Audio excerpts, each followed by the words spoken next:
नमस्कार, मैं राकेश वर्मा आप सभी का स्वागत करता हूं आपके अपने परिवार एसएन गुरुकुल पर।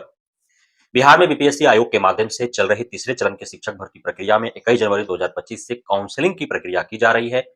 21 जनवरी 2025 को पूरे बिहार भर के 38 जिला के काउंसलिंग सेंटर पर काउंसलिंग कराए गए।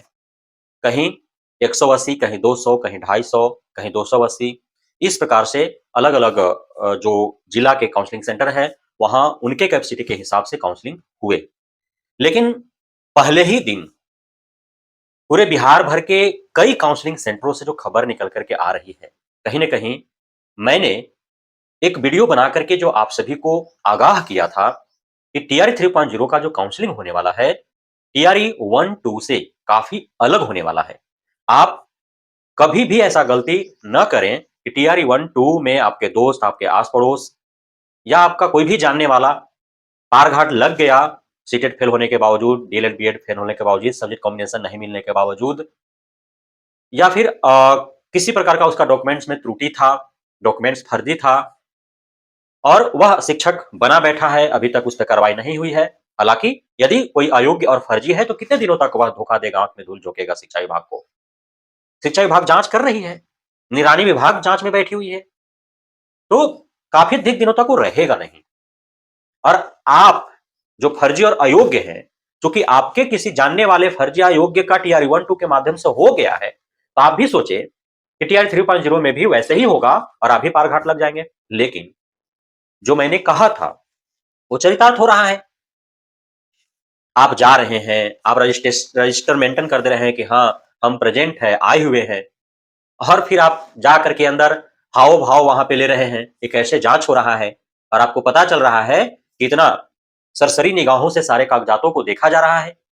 बेहद ही गंभीरतापूर्ण तरीके से और एकदम शालीनता से सारे कागज़ातों को, उसमें दिए गए डाटों को, डेट ऑफ इश्यू को, सारे जो कागज़ात है उसमें आपके नाम को, पिता के नाम को एवं अन्य जो आपने आवेदन में दिया है उसके अनुरूप आपका कागज़ात है अथवा नहीं, ये सारे मैच किए जा रहे हैं। एक-एक अभ्यर्थी के डॉक्यूमेंट वेरिफिकेशन में 10 मिनट, 12 मिनट, 15 मिनट लग रहे हैं और जब आपके सामने ही किसी को फर्जी करार दिया जा रहा है, किसी को संदिग्ध करार दिया जा रहा है, तो फिर आप वहाँ से निकल कर के भाग जा रहे हैं। और ऐसे घटनाएँ कई काउंसलिंग सेंटरों से आई है कि वहाँ पे गए काउंसलिंग कराने के लिए, रजिस्टर में उनका है कि वो उपस्थित हैं, आए हुए हैं, लेकिन जब उनका नाम पुकारा जा रहा है तो वहाँ से गायब हैं। क्यों गायब है भाई? चूँकि या तो उनका सीटेट फेल है, या तो उनका बीएड, डीएलएड फेल है, या तो उनका फर्जी डॉक्यूमेंट्स है। कुछ न कुछ गड़बड़ है और उनको पता है कि गड़बड़ है। बावजूद इसके वो गए थे कि शायद पार-घाट लग जाए, लेकिन वहाँ पे उन्होंने भाँप लिया स्थिति को और उन्होंने देखा कि अब पकड़े जाएँगे, इसलिए वो पतली गली से दुम दबा के निकल गए। बहुत हैं, जो ग्राउंड टीआरई 1-2 के दरमियान था, जिन ग्राउंड पर फर्जी अयोग्य पाए गए पिछले 1 साल के अंदर, वो सारे ग्राउंड पर शिक्षा विभाग के द्वारा काउंसलरों को सख्त निर्देश दी गई है कि ये बिंदु आपको हर हाल में अभ्यर्थियों के डॉक्यूमेंट्स में जाँचने हैं। बस निगाहें काउंसलर का एकदम डायरेक्ट उस कागजात के उसी बिंदु पर जा रहा है और आप पकड़े जा रहे हैं। वरना मजाल है कि यदि पॉइंट नोटेड न हो, पॉइंट यदि उनको इंडिकेट न किया गया हो और वे इतने सारे डॉक्यूमेंट्स के जांच करने में महज 12 मिनट 15 मिनट लगाएं और फर्जी और संदिग्ध को पकड़ ले, ऐसा हो ही नहीं सकता है। लेकिन उनको सारे पॉइंट जो है वो इंडिकेट किए हुए हैं कि सीटेट में आपको क्या देखना है, मैट्रिक वाला में आपको क्या देखना है, आपको ग्रेजुएशन में क्या देखना है, आपको डीएलएड बीएड के सर्टिफिकेट में क्या देखने हैं, आवेदन के किन किन बिंदुओं को आपको देखना है और उसको कागजात के किन किन जो है पॉइंट्स आपको मिलान करने हैं, ये सारे पॉइंट इंडिकेटेड है। इसलिए काउंसलरों को समय भी नहीं लग रहा है, कम समय में जो है आपके डॉक्यूमेंट्स को संदिग्ध और फर्जी करार दे रहे हैं। तो जो सही में फर्जी और अयोग्य हैं, वे भाग रहे हैं वहां से। तो आप यदि काउंसलिंग में भाग लेने जा रहे हैं, तो आप खुद को ठोक ठिठा यदि आप संतुष्ट हैं कि आपके सारे कागजात सही है, आप सही हैं, आप योग्य हैं, तो ही आप काउंसलिंग में जाएं, नहीं तो फिर परेशानी बढ़ सकती है। बहुतों का बायोमेट्रिक नहीं मिलेगा, बहुतों का आधार वेरिफिकेशन नहीं होगा, बहुतों का ओटीपी नहीं आएगा, बहुतों का जो है वो सीटेट फेल्ड है, बहुत जो है डीएलएड बीएड फेल्ड है, बहुत जो है दूसरे राज्य का है, यहाँ का फर्जी निवास प्रमाण पत्र बनवा करके कोटे में रिजल्ट ले लिया है और वो काउंसलिंग में जा रहा है, भाग ले रहा है।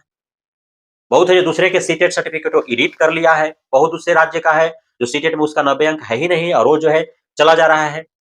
तो बहुत सारे परेशानियां आ रहे हैं। बहुत सारों का जो है ग्रेजुएशन, पोस्ट ग्रेजुएशन, बीएड का जो डिग्री है वह फर्जी है, दिव्यांगता प्रमाण पत्र फर्जी है। तो ये सारे जो है संदिग्ध हालात में चले जा रहे हैं और यदि दोबारा भी उस वैसे ही रहे, उनका फर्जी पकड़ा गया तो 420 का केस होगा, वो जेल चले जाएंगे, उन पर गंभीर कार्रवाई होगी।